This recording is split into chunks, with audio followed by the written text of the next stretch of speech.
English से related सभी जानकारियों के लिए चैनल को सब्सक्राइब करें और बेल आइकन को भी क्लिक करें फॉर मोर इन्फॉर्मेशन। हेलो दोस्तों, नमस्कार फ्रेंड्स। आज का जो वीडियो है उसमें हम बात करेंगे क्लास 10 के इंग्लिश सब्जेक्ट का पोइट्री सेक्शन का poem 2 the Sam of life का सेंट्रल आइडिया। अगर आप द सैम ऑफ लाइफ का हिंदी एक्सप्लेनेशन का वीडियो चाहते हो तो आप ऊपर दिए गए लिंक पर क्लिक करोगे तो आपको वो वीडियो मिल जाएगी। अगर इस वीडियो की बात करें तो इस वीडियो हम बात करेंगे पहले वर्ड मीनिंग की, फिर बात करेंगे सेंट्रल आइडिया की। तो जो वर्ड मीनिंग आएगा वो सेंट्रल आइडिया के पैराग्राफ आएगा। अगर आप डायरेक्ट सेंट्रल आइडिया जानना चाहते हो तो आप वीडियो की डिटेल में जाओगे तो आप पहुंच जाओगे। अब बात करते हैं वर्ड मीनिंग की। तो वर्ड मीनिंग आपके सामने है। पहला जो वर्ड है हाईली। हाईली मतलब होता है बहुत, बोलते हैं नहीं बहुत तेज है या बहुत समझदार है तो हाईली टैलेंटेड बोलते हैं, ठीक। फिर इंस्पिरेशनल मतलब प्रेरणादायक, वो चीज़ जो आपको प्रेरणा दे सके उसको हम बोलते हैं इंस्पिरेशनल। फिर लिखा है सेज मतलब होता है कहते हैं, बोलते हैं ना कि लोग कहते हैं कि शाम को जल्दी सो जाना चाहिए तो उसके लिए आप सेज लगा सकते हो। दैट मतलब कि, जैसे कई बार हम सुनते हैं बोलते हैं मम्मी बोलती हैं घर आ जाओ, मैंने कहा था ना कि नाश्ता बन गया है। वैसे रियलिटी मतलब वास्तविकता, मतलब जो सच है उसको बोलते हैं रियलिटी। सौरो मतलब क्या होता है दुख, जो हमें दुख होता है उसको क्या होता है सौरो बोलते हैं। ये नाउन के रूप में यूज किया जा सकता है। फिर ड्रीम मतलब होता है सपना, जो हम सपना देखते हैं। और डेफिनेट मतलब होता है निश्चित, ठीक है। डेफिनेट मतलब क्या होता है निश्चित। तो फिर उसके बाद लिखा है निश्चित मतलब पक्का, कंफर्म। एम मतलब होता है लक्ष्य, जो हम लक्ष्य बनाते हैं कि भाई हमें यहाँ पहुँचना है, हमें इंजीनियर बनना है, हमें डॉक्टर बनना है या हमें कुछ भी पायलट बनना है, क्रिकेटर बनना है, तो हम एम बनाते हैं, अपना लक्ष्य बनाते हैं वो। फिर मीन मतलब होता है मतलब, बोलते हैं ना इसका मतलब ये है, इसका मतलब वो है, तो उसका मीन का यहाँ मतलब है मतलब। मेयर मतलब होता है मात्र, बोलते हैं ना ये तो मात्र एक खिलौना है तो उसको मेयर बोल सकते हैं। एंजॉयमेंट मतलब मनोरंजन, ये तो बहुत ईजी था। फिर लाइक मतलब होता है जैसे, ये उदाहरण के रूप में हम कई बार प्रयोग करते हैं। पहले जब परिभाषा देते हैं फिर बोलते हैं ना परिभाषा देने के बाद जैसे, फिर एग्जाम्पल लिखते हैं ढेर सारे, तो वही लाइक का यूज़ करते हैं वैसे जैसे। बैटल मतलब युद्ध, विच मतलब यहाँ जो अर्थ आ रहा है वो आ रहा है जो, ठीक है, या जिसका, यहाँ जो अर्थ आ रहा है जो का। फुल ऑफ स्ट्रगल मतलब संघर्ष, स्ट्रगल मतलब संघर्ष, और फुल ऑफ मतलब से भरा, तो संघर्ष से भरा या परेशानियों से भरा।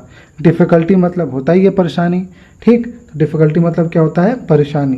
और फिर आर, आर बोलते हैं, कई लोग इसको अवर बोलते हैं, इसका मतलब होता है हमारा या हमारे, बोलते हैं ना यह घर हमारा है, यह स्कूल हमारा है, यह देश हमारा है, तो उसके लिए आप आर लगाते हो या अवर बोलते हैं इसको। मेन ड्यूटी मतलब मुख्य कर्तव्य, मेन मतलब मुख्य और ड्यूटी मतलब कर्तव्य, जो हमारा कर्तव्य होता है, कहते हैं ना ये हमारा कर्तव्य, हमें ये करना ही करना है वो। टू वर्क हार्ड मतलब कठिन परिश्रम करना, ठीक है, या करने के लिए, कठिन परिश्रम करने के लिए। प्रोग्रेस मतलब उन्नति, हम जो प्रोग्रेस करते हैं दिन पे दिन, बोलते हैं ना इसका प्रोग्रेस रेट बहुत अच्छा है, इसका उन्नति बहुत अच्छा है, ये दिन प्रतिदिन अच्छे से पढ़ता है या पढ़ती है तो इसका बोलते हैं इसका प्रोग्रेस अच्छा है। डे बाय डे मतलब दिन प्रतिदिन, जो मैंने अभी समझाया आपको। एडवाइजेज मतलब सलाह देना, जब किसी को सलाह दे रहे हो तो उसको बोलते हैं एडवाइजेज मतलब सलाह देना। सर्कमचांसेस मतलब परिस्थितियों या परिस्थितियाँ, बोलते हैं इसका परिस्थितियों के हिसाब से हमें अपने आंसर को मतलब अपने सवालों को ढूंढना चाहिए, ठीक है, यानी कठिन परिश्रम करना चाहिए। करेज मतलब साहस। फिर लिखा है जील मतलब, इसको बोलते हैं जील, उर्दू वाला जील, इसका मतलब होता है उत्साह। फिर लिखा है इंस्पिरेशन, इंस्पिरेशन मतलब प्रेरणा, जो बोलते हैं ना हमें हर एक चीज़ करने के लिए प्रेरणा चाहिए होता है तभी हम अच्छे से कर पाते हैं। यंग मैन, यहाँ MEN लिखा है यानी कि प्लूरल है, यानी कि बहुवचन है, यानी ठीक है समझ में आ गया, नौजवान इसका अर्थ होता है। फिर शुड बी मतलब होना चाहिए, ये होना चाहिए वो होना चाहिए, बोलते हैं ना अरे तुम्हें अच्छा होना चाहिए, तुम्हें समझदार होना चाहिए, तो उसके लिए हम शुड बी का यूज़ करते हैं इंग्लिश में। फिर लिखा है पेशेंट, इसका मतलब होता है धैर्यवान, जिसके अंदर धैर्य होता है वो धैर्यवान होता है, अर्थात वो पेशेंट होता है, ठीक समझ में आ गया। एक पेशेंट जो होता है बीमार वाला या बीमार मतलब उसका मरीज वाला वो नहीं। फिर हार्ड वर्किंग मतलब होता है परिश्रमी, मतलब जो परिश्रम करता है। दे मतलब वे या वे लोग। शुड मतलब चाहिए। रेडी मतलब तैयार, जब हम तैयार होते हैं ना वो। शुड का एक यूज़ बता दूँ, जिसे बोलते हैं ना हमें समझदार होना चाहिए, हमें खेलना चाहिए, हमें पढ़ना चाहिए, तो उसके लिए शुड का यूज़ होता है। एनी मतलब कोई, कोई भी, बोलते हैं ना कोई भी, एनी। और रिजल्ट मतलब परिणाम। तो ये सब जो वर्ड मीनिंग है, ये वर्ड मीनिंग अभी हम जब सेंट्रल आइडिया देखेंगे उसमें यूज़ होगा, ठीक है। तो अगर बुक है तो बुक खोल लीजिए, नहीं है तो कोई बात नहीं, सेंट्रल आइडिया अब हम देखने जा रहे हैं। तो चलिए स्टार्ट करते हैं सेंट्रल आइडिया।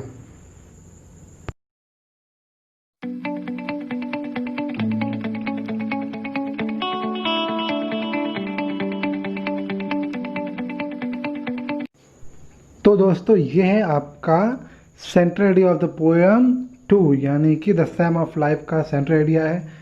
फिर से अगर आपने पहला सेंट्रल आइडिया यानी द फाउंटेन का सेंट्रल आइडिया नहीं देखा है तो इस सेंट्रल आइडिया में आपको बता दूं कि आपका जो सेंट्रल आइडिया का क्वेश्चन होता है, पेपर आता है, वो 2 पोएम आपको आते हैं।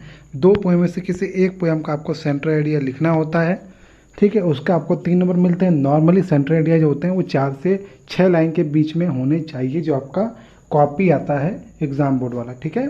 अगर आप इसी को लिखेंगे तो ये 6 से ज़्यादा लाइन का हो जाएगा, जो अभी आपको दिख रहा है स्क्रीन पे। पहले हम जो इंग्लिश वाला है उसको समझने की कोशिश करेंगे, फिर हम हिंदी वाला समझने की कोशिश करेंगे, ठीक है। तो क्या लिखा है इंग्लिश वाला समझते हैं। द सैम ऑफ, इसको पी साइलेंट होता है, इसको हम पी नहीं पढ़ते हैं, ठीक है। तो क्या लिखा, the Sam of life is a highly inspirational poem. Highly मतलब होता है बहुत, इंस्पिरेशनल मतलब प्रेरणादायक। तो जो सैम ऑफ लाइफ है वो एक बहुत ही प्रेरणादायक पोएम यानी कविता है। The poet says that life is a reality not a dream. Poet कहते हैं, कवि कहते हैं दैट कि जो जीवन है, लाइफ इज़ अ रियलिटी, जीवन है वो एक रियलिटी है, वो सच है, नॉट अ ड्रीम, वो कोई सपना नहीं है, वो रियलिटी है, वो सच है, ठीक। पहली लाइन ही बता रहा हूँ अभी मैं। It has a definite aim, उस जो जीवन होता है उसका एक निश्चित एम होता है। डेफिनेट मतलब निश्चित और एम मतलब लक्ष्य। तो जीवन का एक अपना लक्ष्य होता है। फिर समझा दे रहा हूँ, लिखा the Sam of life is highly inspirational poem. Sam of life एक बहुत ही इंस्पिरेशनल यानी बहुत ज़्यादा प्रेरणादायक कविता है। द पोएट सेज, पोएट कहते हैं दैट कि लाइफ इज़ अ रियलिटी, जो जीवन है वो एक वास्तविकता है, मतलब सच है, वास्तविकता है, नॉट अ ड्रीम, कोई सपना नहीं है ये। It has a definite aim, इसका खुद का डेफिनेट एम मतलब खुद का निश्चित एक एम होता है, लक्ष्य होता है। It does not mean mere enjoyment और sorrow. It does not mean, इसका कोई मतलब ये नहीं होता जीवन का, यह जो इट है जीवन के लिए है। इट डज नॉट मीन, जीवन का ये अर्थ नहीं है, ये मतलब नहीं है। मीन मतलब होता है अर्थ या मतलब, तो जीवन का वो अर्थ या वो मतलब नहीं है जो आगे लिखा है। मेयर एन्जॉयमेंट और सौरो, मात्र खुशी और मात्र दुख। यही नहीं कि आपके जीवन में अगर खुशी है दुख है तो यही जीवन का लक्ष्य है, सुख दुख, ये लक्ष्य नहीं है जीवन का, ठीक है। सिर्फ दुख या सिर्फ खुशी, इंजॉयमेंट मतलब होता है खुशी मनोरंजन, और सौर मतलब दुख। सिर्फ मनोरंजन या खुशी या दुख जीवन का एक तरीके से अर्थ नहीं है, ठीक है। तो फिर समझा दे रहा हूँ क्या लिखा है। It does not mean mayor enjoyment और सौरो, ये जो जीवन होता है इसका अर्थ ये नहीं है कि सिर्फ मनोरंजन और दुख। Life is like a battle, life एक जंग है। क्या है, एक जंग। बोलते हैं जीवन एक जंग है, हमें हर दिन जंग लड़ना होता है, तो वही है। Life is like a battle, जीवन एक संघर्ष है या एक जंग है। इसको हटा दे रहे हैं अभी हम, ठीक है। Which is full of struggle and difficulties, जो किससे भरा हुआ है, जो भरा हुआ है फुल ऑफ स्ट्रगल, किस संघर्ष से भरा हुआ है। फुल ऑफ स्ट्रगल मतलब संघर्ष से भरा, तो विच मतलब जो, तो जो संघर्ष से भरा हुआ है, एंड डिफ़िकल्टीज और परेशानियों से। तो ये जीवन है ये सिर्फ दुख या मनोरंजन का खेल नहीं है, इसमें जो परेशानियाँ होती हैं, जो दुख होता है, जो संघर्ष होता है, वो पूरा जीवन भरा होता है दुख और संघर्ष से, ठीक। तो जीवन जो है आपका वो दुख और संघर्ष से भरा होता है, इसका मतलब ये है। फिर लिखा है our main duty in life is to work hard. हमारा जो मेन ड्यूटी है, जो हमारा मेन मतलब एक तरीके से जो हमारा मुख्य कर्तव्य है, मुख्य काम है, जो हमें करना ही करना है, वो क्या है, इज़ टू वर्क हार्ड, वो है कठिन परिश्रम करना है। फिर समझा रहा हूँ, दूसरी लाइन के आखिरी वर्ड में बता रहा हूँ आपको क्या लिखा है। आर, या अब इसको आवर बोलते हैं, इसको आर ही बोलते हैं, ठीक है। तो बोल सकते हैं मैं आर बोल रहा हूँ तो कोई दिक्कत नहीं है, ठीक है। आप आवर बोलो तब भी काम चलेगा। आर मेन ड्यूटी, हमारा जो मुख्य कर्तव्य है इन लाइफ जीवन में, इज़ टू वर्क हार्ड, वह है कठिन परिश्रम करना, and progress day by day, और प्रतिदिन दिन प्रतिदिन, डे बाय डे मतलब दिन प्रतिदिन प्रोग्रेस करना, उन्नति करना, ठीक है। ये नहीं कि आज खुश हो गए तो बस भैया खुश हो गए चलो, अच्छा दुखी हो गए चलो शांत, मतलब कुछ जीवन कुछ आगे कुछ ना करें। ठीक है, ये कभी कहना चाह रहे हैं अगर आप खुश हो जा रहे हो या दुखी हो जा रहे हो तो जीवन में आगे कुछ करो, ऐसा आपके पास संकल्प होना चाहिए। इसीलिए कहा है कि जीवन क्या है, संघर्ष से भरा हुआ है और परेशानियों से भरा हुआ है। अवर मेन ड्यूटी, हमारा जो मुख्य कर्तव्य है इन लाइफ जीवन में, इज़ टू वर्क हार्ड, वो है कठिन परिश्रम करना, and progress day by day, और दिन प्रतिदिन उन्नति करना या एक तरीके से आगे बढ़ना। तीसरी लाइन का मैं पढ़ने जा रहा हूँ द से। द पोएट एडवाइसेस, जो पोएट हैं वो सलाह देते हैं, या एडवाइस का मतलब है सलाह देना। तो जो पोएट हैं वो सलाह देते हैं द यंग मैन, या यंग मैन युवा लोगों के लिए। यहाँ देखो पहले देख क्या लिखा है, YOUNGMEN। MEN मतलब होता है प्लूरल है ये मैन का, इसका मतलब होता है ढेर सारे व्यक्ति, यहाँ सभी के लिए है ये नहीं कि बस मतलब कि इंसान, मतलब सिर्फ आदमियों के लिए, औरतों के लिए भी है, अर्थात सबके लिए है। तो लिखा द पोएट एडवाइसेस, जो पोएट है वो ये सलाह देते हैं the young man to face the circumstances, इसको बोलते हैं सर्कमस्टांसेस या सर्कमस्टांसेस बोलते हैं। ठीक, तो जो एक युवा व्यक्ति होता है उसको एडवाइस देते हुए पोएट कह रहे हैं कि आपको जो भी सर्कमस्टांसेस हो, सर्कमस्टांसेस मतलब जो भी परिस्थितियाँ हो, कैसे भी परिस्थितियाँ हों, आपको उसको फेस करना चाहिए। फेस मतलब यहाँ मुकाबला करना आना चाहिए। ऐसा नहीं कि थोड़ा दुख वाला मौसम है या आप कठिन परिश्रम करने का मतलब समय है तो आप भाग जाओ या बोलो अरे यार बहुत तकलीफ होता है इसमें। ऐसा नहीं, आपको संघर्ष करना है दिन प्रतिदिन, तभी आप सक्सेस होगे, तभी आपका लाइफ अच्छा होगा। तो वही लिखा है the poet advises the young man to face the circumstances with courage, साहस से, ठीक है, एंड ज़ील और उत्साह से। आपको जो भी परिस्थिति मिलती है, कैसी भी परिस्थिति मिलती है, उसमें आपको उत्साह और साहस, करेज मतलब साहस और ज़ील मतलब उत्साह के साथ आपको उसका फेस करना चाहिए, यानी कि उसका सामना करना चाहिए। And try to become an inspiration to other, और प्रयास करना चाहिए कि आप दूसरों के लिए, टू अदर्स मतलब दूसरों के लिए, एन इंस्पिरेशन एक उदाहरण या एक प्रेरणा बने। ठीक है, ताकि लोग कहें अरे यार देखो उसको कठिन परिश्रम हुआ लेकिन फिर भी उसने अपना जीवन कितने अच्छे तरीके से जिया। जैसे आपने मूवी देखी ना, किसकी, सचिन तेंदुलकर की आपने मूवी देखी होगी शायद, या MS धोनी की आपने मूवी देखी होगी, उसमें देखा कितना परेशानियों के बाद भी वो सक्सेस पाता है ना, एक तरीके से। आप कितने सक्सेसफुल कैप्टन बनते हैं वो। और भी कई लोगों की कहानियाँ आप सुन सकते हो, बहुत हजारों लोग की कहानी होती, करोड़ों लोगों की कहानी ऐसी है जो कठिन परिश्रम करके सक्सेस होते हैं। ठीक है ना, मैं उदाहरण उनका इसलिए दिया कि उनके बारे में लगभग सब लोग जानते हैं। तो लिखा है लास्ट, मतलब मैं चौथी लाइन बता रहा हूँ, चौथी लाइन, ठीक है, जो तीसरी लाइन से स्टार्ट है।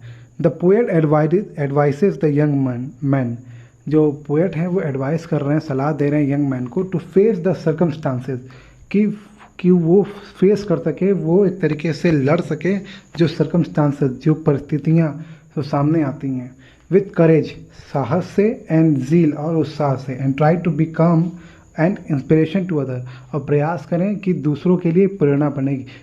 कोई सुने आपके बारे में तो बोले अरे ये ऐसा हुआ था, उसने मेहनत किया और वो सक्सेस हुआ।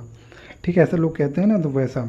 ठीक, फिर लिखा है the young man should be patient, जो यंग मैन होना चाहिए वो धैर्यवान होना चाहिए, यानी कि उसके अंदर धैर्य होना चाहिए। ऐसा नहीं कि चलो भैया थोड़ा मेहनत किए, 1-2 दिन मेहनत किए, नहीं हुआ तो छोड़ दिए। याद है ना थॉमस अल्वा एडिसन, उन्होंने कितनी बार प्रयास किया तब जाके उन्होंने पहला बल्ब बनाया था। याद है ना, कितने एक्सपेरिमेंट उनको करना पड़ा, सप्लीमेंट्री आपने पढ़ा होगा।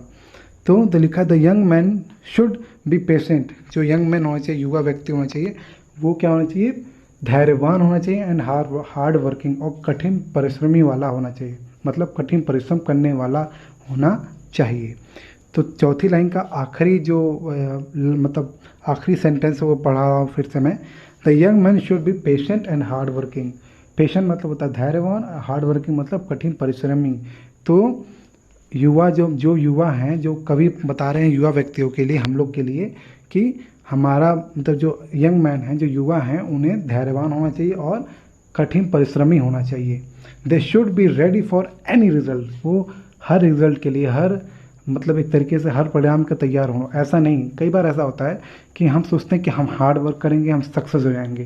कभी कभी आप सक्सेस नहीं होते, क्योंकि आपसे बढ़िया कोई कर लेता है। तो क्या आप अपना फेलियर यानी अपना जो आपको एक तरीके से आप फेल हुए हो उसको आप सह सकते हो? जैसे आप रेस लड़ रहे हो तो हर रेस लड़ने वाला सोचता है कि वो पहले जीतेगा, लेकिन ऐसा नहीं होता, कोई एक जीतता है।